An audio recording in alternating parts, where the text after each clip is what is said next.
à Dijon avec le professeur Gaulle, que j'avais rencontré déjà moi dans le cadre de ma thèse en 2006. Et donc c'est via cette association que nous nous sommes rencontrés et que nous sommes là aujourd'hui.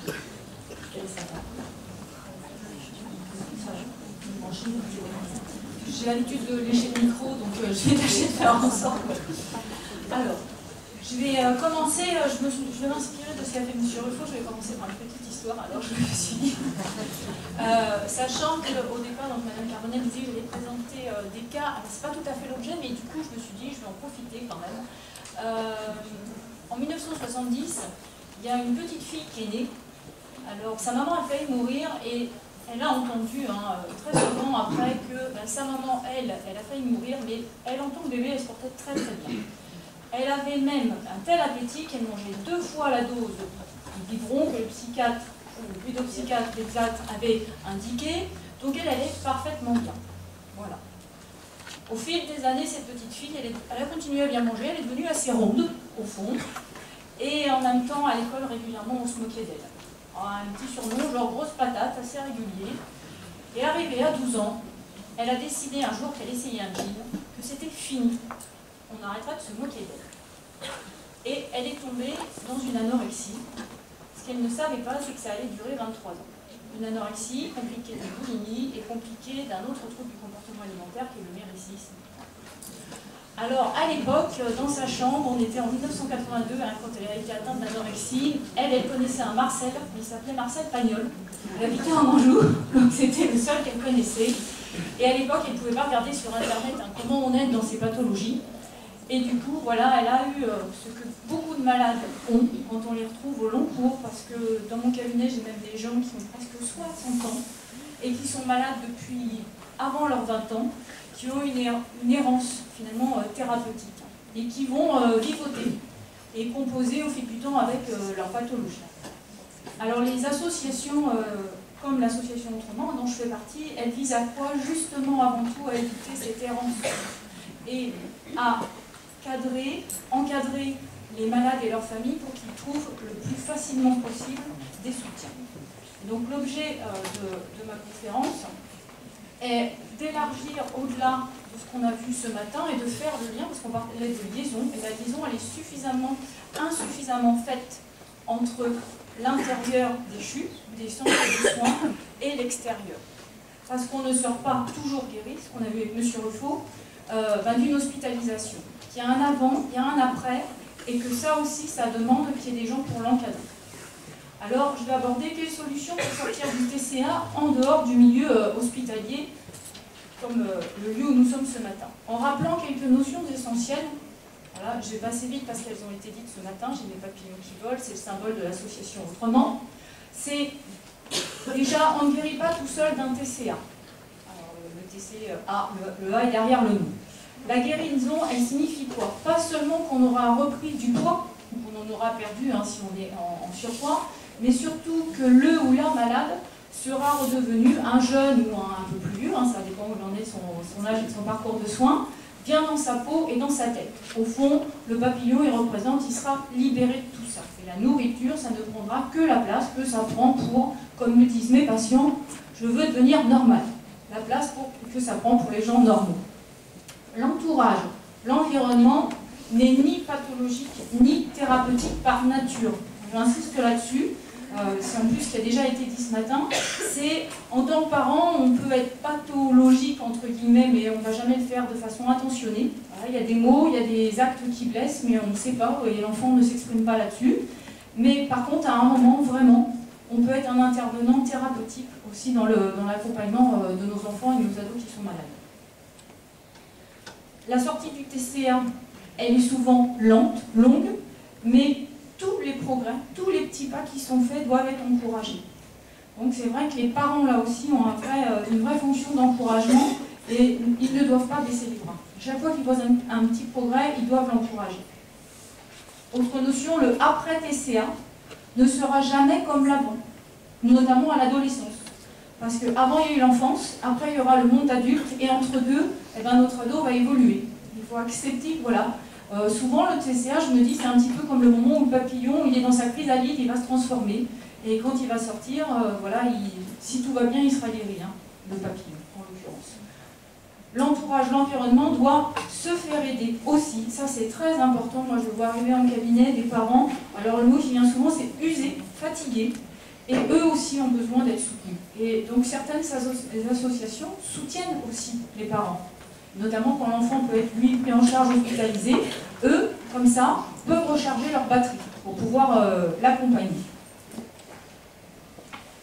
Et pour arriver à la suite et au thème principal, il n'existe pas de parcours de soins unique qui garantit 100% de réussite.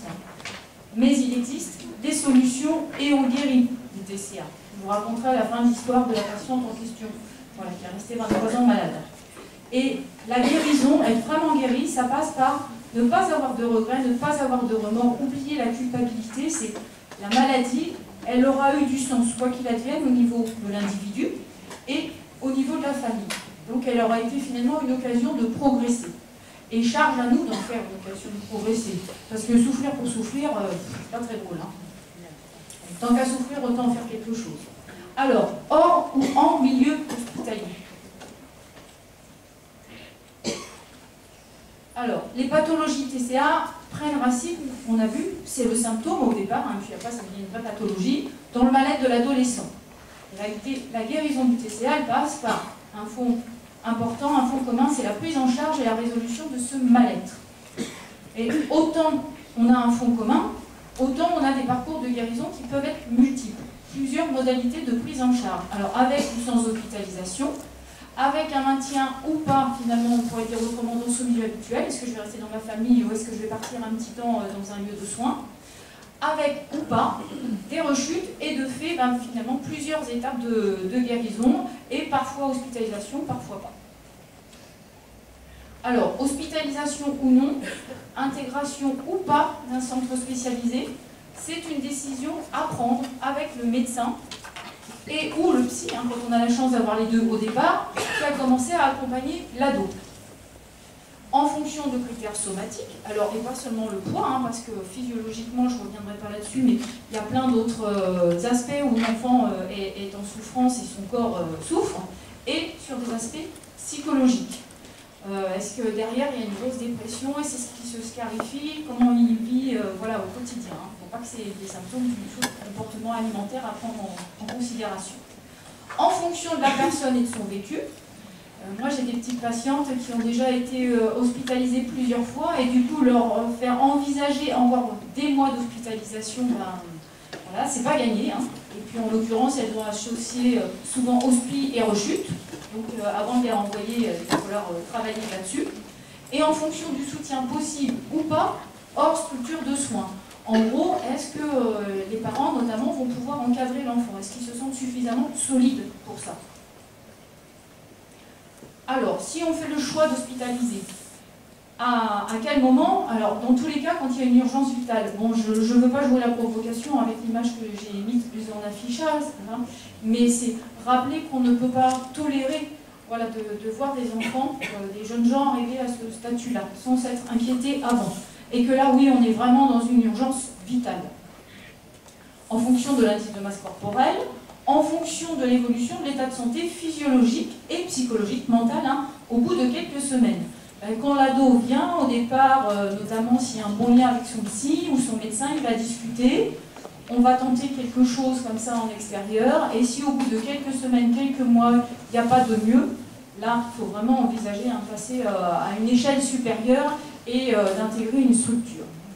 En fonction donc, du vécu préalable, hein, ce qu'on avait dit tout à l'heure, est-ce qu'il a déjà été hospitalisé ou pas? Et s'il a déjà été, pouvoir travailler avec lui sur qu'est-ce qui a fait que tu auras à rechuter. Voilà, de façon à lui montrer que la prochaine hospi, peut-être que ce ne sera pas dans le même lieu, et depuis tu as grandi, tu as fait des expériences, tu as appris plein de choses, et donc cette fois-ci ça ne se passera pas pareil. Et en fonction des ressources familiales, alors ressources, c'est-à-dire ressources psychologiques de l'entourage, mais je vais aussi dire des choses très très claires en fonction des ressources matérielles aussi. Il ne faut pas se faire cacher cette réalité-là. Est-ce que le parent, il a du temps, ou est-ce qu'il est en train de bosser comme un fou, il n'a pas le temps d'encadrer l'enfant? Est-ce qu'il a l'argent pour le faire aussi? Parce que quand on est soigné, notamment en psychothérapie, pas en milieu de soins, et ben la consultation, elle n'est pas prise en charge si ça n'est pas un psychiatre ou pédopsychiatre. Donc il faut avoir les moyens, et je suis d'accord d'avoir à dire une chose comme ça, mais c'est une réalité, de se soigner dans ce cas-là. Alors si oui, dans quel lieu? Alors moi je ne vais pas revenir là-dessus, mais en cas d'urgence, de toute façon, vous trouvez le CHU le plus près, et puis après on va trouver le lieu adapté. Dans des services spécialisés, alors pour les ados, en rappelant ça, hein, ça a été dit tout à l'heure, c'est très important, c'est un ado, c'est pas un presque adulte. Et si on le met avec des adultes, c'est pas sa place. Voilà, donc il y a des unités de soins maintenant, heureusement, pour les ados et d'autres pour les adultes. Et chacun a sa place. Alors récemment, j'ai eu un petit peu de mal avec ça, je me suis fâchée avec le médecin avec lequel je travaille, mais c'est un ami aussi, donc ça a été très bien. On a une jeune patiente qui a eu 18 ans tout pile, et il m'a dit, tu vois, maintenant on peut l'envoyer là-bas. Elle est adulte. Et moi, ça m'a gênée parce qu'au fond, c'est pas parce qu'on a 18 ans bien sonné qu'on est devenu un vrai adulte. Et donc, en milieu spécialisé, dans des structures, ben, le problème c'est qu'en France, il y en a un certain nombre et pas tant que ça. En milieu hospitalier, ben, dans les services appropriés, pédopsychiatrie, parfois endocrinologie ou maladie métabolique, ça dépend un peu aussi du nombre de lits qu'il peut y avoir disponibles. Pour quelle durée? Alors ça dépend de l'état physiologique et psychologique, mais je rejoins ce que disait M. Ruffo tout à l'heure, c'est que, au fond, moi j'entends beaucoup de jeunes patientes qui ont eu un parcours difficile avec des rechutes, et moi j'appelle ça les yo-yo inversés dans l'anorexie, c'est-à-dire quand elles ont pris du poids en hospice, mais quand elles sont sorties, c'était encore moins qu'avant. Elles pesaient encore moins qu'avant, hein, c'est yo-yo à l'envers pour le coup là. C'est que au-delà de 4, 5, 6 mois, peut-être ça n'a pas de sens de poursuivre l'hospitalisation, en tout cas dans ce lieu-là, avec plusieurs séjours possibles qu'on disait tout à l'heure, et avec un suivi à la sortie, parce qu'une fois qu'il sort, l'enfant il a quand même besoin, notamment quand il a eu des bons liens avec les soignants, de pouvoir maintenir ses liens. Et j'ajoute, alors j'espère que les soignants ici ne vont pas contredire, parce que c'est vrai qu'on ne s'est pas concerné, moi c'est forcément je travaille en extérieur, on ne sort pas guéri de la structure dans le sens où on n'a pas fini tout à fait de trouver qui on est, l'ado il n'a pas fini finalement de trouver son identité et du coup il reste fragile. Donc la guérison c'est aussi comment je vais devenir moi et surtout quand je vais réintégrer mon milieu, que mes copains et mes copines ils vont me regarder, alors ils disent rien. Mais j'ai bien compris qu'ils avaient vu que j'ai pris 10 kilos, hein, pas trop fiers de moi. Et comment je vais réussir à avancer dans le quotidien avec ça. Alors, le hors structure de soins, par lequel je suis notamment concernée, puisque je travaille en libéral, doit néanmoins être cadré, structuré. Ça, j'insiste, c'est très important. Parce que quand on est dans une structure, le cadre y est quasiment par nature. Quand on n'est pas dans une structure, on doit vraiment avoir une équipe, voilà, pour travailler tous ensemble et un vrai cadre. Donc une prise en charge multidisciplinaire, pluridisciplinaire, avec le médecin traitant au moins, voire un médecin spécialisé en nutrition, un psy spécialisé pour les ados. J'insiste là-dessus. Quand on est psy pour adultes, on n'est pas forcément psy pour ados. Donc il faut des psys spécialisés. Alors, si possible, à côté de ça, on peut avoir des gens qui travaillent sur le corps, des thérapeutes corporels, ou même si ça ne s'appelle pas de thérapeute, des gens qui font des massages, des gens qui ont des approches. La danse, moi j'ai une jeune fille aussi, c'est le théâtre, qui a été aussi quelque chose de thérapeutique pour elle. Donc des activités aussi. Quand on disait tout à l'heure, il faut qu'ils reprennent leur vie, et il faut absolument qu'ils retrouvent cette envie de vie avec cette envie de création et de s'épanouir. Des parents, alors pour le coup, qui vont être thérapeutiques, comment? Parce qu'on leur a expliqué la maladie, maintenant ils savent comment aider, et ils sont là, et quand eux vont pas bien, ils se font aider aussi. Et des amis, des copains, des relations. À l'adolescence, on a besoin de copains, de relations pour continuer à mieux bien. Or, cette maladie isole énormément. Alors, le psy, il doit faire de la psychothérapie.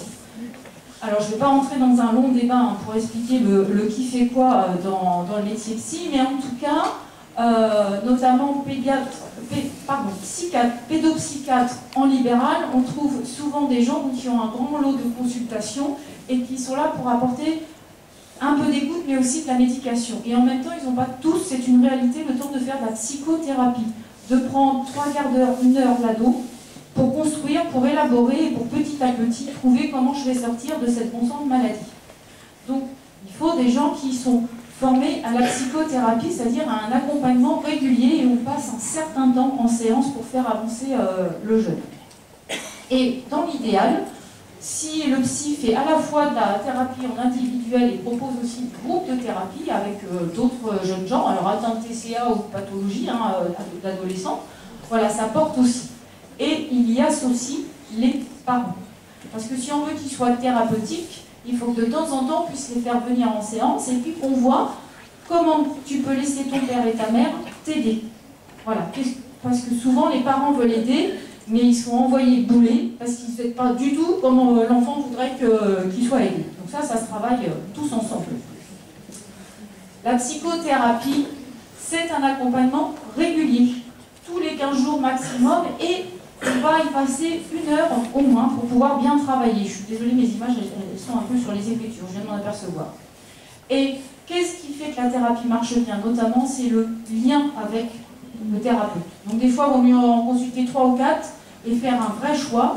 Alors, j'aborderai pas le fait que des fois, c'est difficile de choisir dans les pathologies TCA, mais en tout cas, il doit y avoir un vrai lien de confiance pour que l'ado puisse livrer tout ce qu'il a à livrer. Et puis, comme le disent certains d'entre eux, mais si je te le dis à toi, c'est parce que tu me garantis que tu ne le répètes pas à mes parents. Et quand des fois, on a des choses qui doivent être dites aux parents, eh ben, on le prépare ensemble.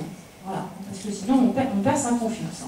Donc, le critère essentiel, c'est ce bon lien et ce que je disais tout à l'heure, que ce soit un psy qui soit formé et supervisé pour accompagner l'adolescent. Alors, comment on cherche tout ça?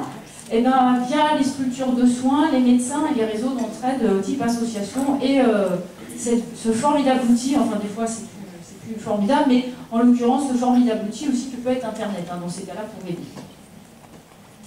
Alors, en dehors du psy pour l'ado, on peut avoir aussi besoin d'une psychothérapie familiale. Il y a certaines familles qui complètent comme ça avec tous les membres de la famille, y compris frères et sœurs. Et puis donc les parents, l'entourage peut aussi avoir sa propre psychothérapie. Moi ça m'arrive d'avoir des mamans notamment qui viennent, qui sont les mères de jeunes personnes qui souffrent d'anorexie, boulimie et qui sont prises en charge par ailleurs. Comme ça moi je les aide elles aussi à avoir des ressources. Et dernier point aussi sur la prise en charge hors milieu hospitalier, on arrive à avoir, mais il faut le demander, en milieu scolaire des aménagements. Il y a bien des mi-temps thérapeutiques quand on travaille. Et bien dans le milieu scolaire aussi on peut aménager, donc ça permet en même temps à la jeune personne de garder un lien avec ses copains, le milieu scolaire, et en même temps de pouvoir avoir du temps pour se reposer parce qu'on est souvent très fatigué dans cette maladie. Passer la lune de miel avec elle, généralement voilà, on est épuisé. Alors le hors structure de soins, finalement, il sert à quoi? Il prépare le pendant. Souvent, effectivement, les premières consultations, ils ont trouvé un psy, les ados, c'est vraiment quelqu'un de génial, ils ne veulent pas le quitter, mais en même temps, à lui tout seul ne peut pas s'en sortir. Et on va préparer ensemble l'hospitalisation. Si elle est préparée ensemble, dans leur tête, de toute façon, ça y est, ils seront impliqués et ça va mieux se passer. Et on travaille souvent après aussi, après la structure de soins.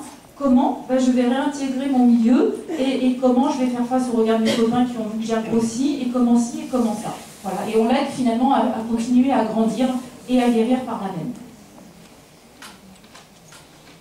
Alors, je réinsiste une seconde fois sur le fait que du coup, hors structure de soins, ça veut dire malgré tout cadrer et structurer. Voilà, donc il faut que ce soit des gens qui encadrent bien et on doit avoir un vrai plan thérapeutique pour passer de l'état TCA, entre guillemets.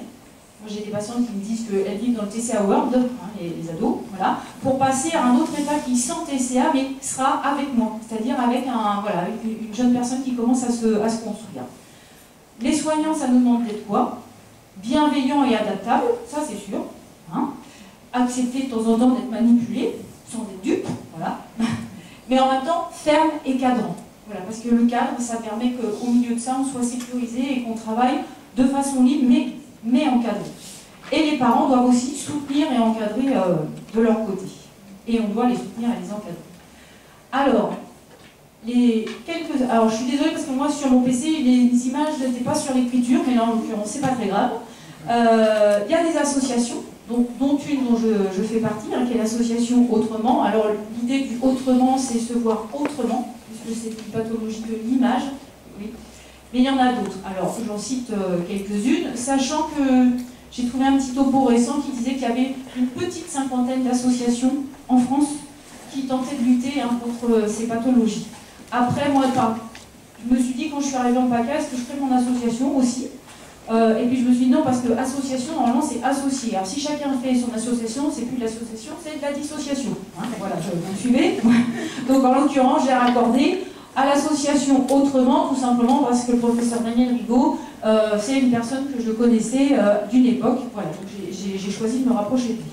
Alors en France, il y en a quelques-unes hein, qui sont importantes, et puis il y en a quelques-unes de locales.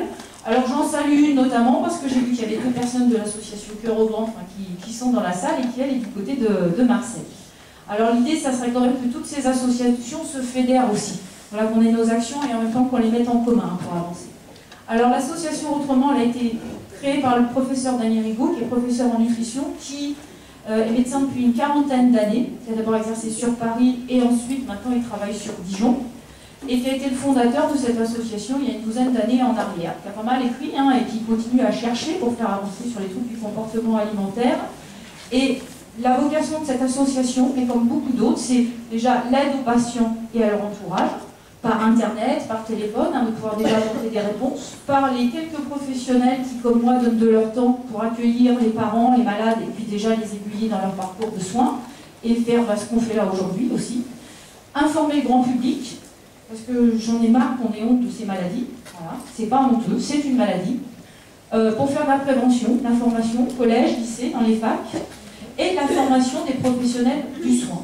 Parce qu'encore trop souvent, il y a des professionnels, y compris des médecins traitants, qui voient une jeune fille arriver à 35 kg et qui ne voient pas. Et ça ne devrait plus se passer. Alors, avant de vous dire au revoir, je vous raconte la fin de l'histoire quand même. Alors en l'occurrence, cette personne, elle est restée malade 23 ans, parce qu'elle a fait 5 ou 6 psys. Voilà, le parcours a été assez difficile, ça s'est chronicisé. Quelques tentatives de suicide. Et néanmoins, elle est restée en vie. Et du coup, vous l'avez devant vous aujourd'hui, hein, c'est de moi que je parlais, tout simplement.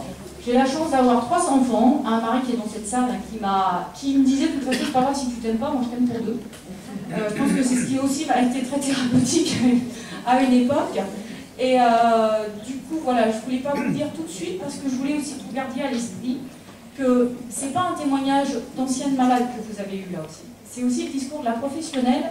Et alors je souris quand j'ai entendu M. Ruffo tout à l'heure parler de son université d'ancien malade, parce qu'au fond, à un moment, quand je suis allée voir Daniel Rigaud, il m'a dit c'est génial, dans le même corps, et ça va, ton corps va pas trop mal maintenant, on a le psy. Alors moi j'ai fait un parcours hors milieu classique, hein, entre guillemets, parce que j'avais un certain âge quand j'ai repris mes études, mais on a le psychopraticien, psychotraumatologue et l'ex-malade, pardon, et également la maman aussi. Parce que je suis maman, donc ça me permet aussi de mieux comprendre les parents. Tout ça, entre guillemets, dans le même paquet. Donc, je vais tâcher d'en faire quelque chose. Et voilà, c'est Violaine qui m'a trouvé sur Internet et on va tâcher d'en faire quelque chose. Je vous remercie.